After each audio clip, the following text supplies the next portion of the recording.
I'm Karen Cilento.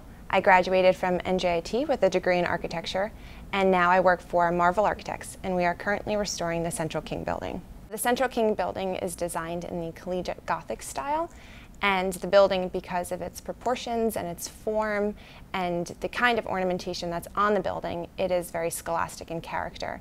And all of this stuff works together to make the building have a sense of monumentality about it, which I think is emblematic of how important education is to the community. One of the interesting architectural elements of the building are these gargoyles that line the perimeter just beneath the cornice of the building. There are these 17 academic creatures, and some of them are reading books, some of them are writing on scrolls, others of them are holding these globes, so they give this academic overtone to the building. So we really wanted to keep the historic elements present in the design of the building, always have that reference to the structure of the 1912, even though we're designing these really modern and high-tech classrooms. So you'll notice in a lot of the spaces we keep the structure exposed. We always pull the ceiling finishes away from the beams and from the ceiling so that you can see these historic bones. So we organized the building with one wing is mostly offices, and then the two side wings we've organized to have science instructional labs and a large lecture classroom, which is this room, and then the last wing of the building is mostly classrooms. So when we were designing the third floor, we were very interested in the idea of informal learning and spontaneous collaboration. And I think particularly at NJIT, where you have architects and you have engineers and math and business majors, there's a great potential for innovation if you can create the opportunity for people to share ideas and to cross-pollinate these really linked disciplines. So when we were designing the third floor, we were thinking about creating spaces that people wanted to stay in and to occupy.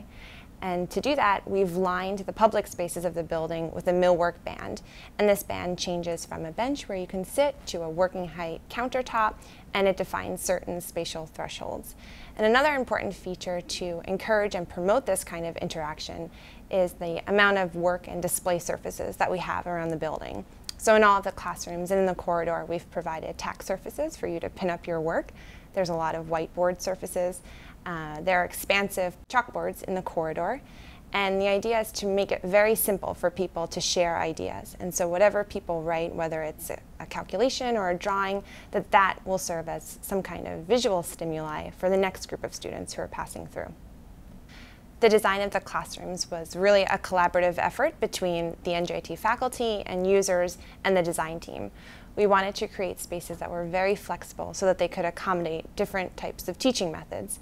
And a really important aspect of that was to create movable furniture, so it was very easy to reconfigure a room from the standard front of classroom learning and then for students to be able to break out into these smaller clusters.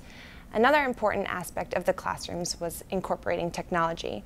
So for this, we really collaborated with NJIT to understand what the existing technology in classrooms was being offered around campus, and we used that as our baseline, and then we tried to improve upon that to create these classrooms of the future. But from a design standpoint, it was important that this technology was very easy to operate. So you'll notice in the classrooms that we have these sliding whiteboard panels, and when you slide them back, they have a flat panel monitor, and it's very easy for students to hook up their laptops and to share their ideas that way. We designed the breakout rooms as an extension of the public spaces of the building. So there are these smaller, intimate rooms that are meant for probably around 5 students, and we've provided tack panel and whiteboards as well as a flat panel monitor. And so these are spaces that we envisioned as being open throughout the day, and students can go there either before or after class, work on any kind of problem, or practice a presentation. When I attended NJIT, Central King building was actually a functioning high school. So it's been really rewarding for me that as my first project of my architectural career, I can use the education that I gained at the Honors College and apply it to this building.